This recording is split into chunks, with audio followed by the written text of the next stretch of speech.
Bakit nga ba ako nag-stop? Bakit ako nag-drop? It was really my first year in college. I was applying for and eventually got offered a really nice job. And nung time na yun, hindi ko nakikita yung purpose kung ano ba yung inaaral ko at bakit ko ba siya inaaral.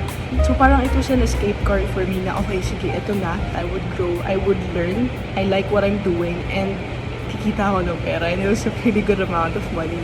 We jumped the boat and we worked, we hustled. Years passed and I just continued to choose opportunities and growth. So I worked in the financial markets education field, Web3 or crypto, and then the sports industry. All of which talagang intentional ako and pinili ko talaga.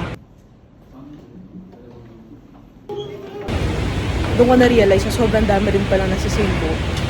It's just that hindi siya masyadong napag-uusapan. Yung iba, privileged sila to do so. Yung iba, talagang kailangan. Especially yung mga working students.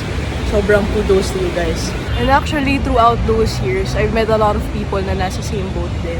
Hopefully, next time, I can get them to share their stories with you kasi sobrang gagaling talaga nila. Especially, na nasa same generation lang din natin, like Gen Zs.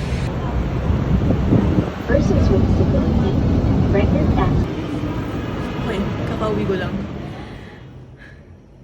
One common thing about taking the untraditional path is the courage and grit to do so and to be able to. Every single person I've met, grabe, sobrang solid.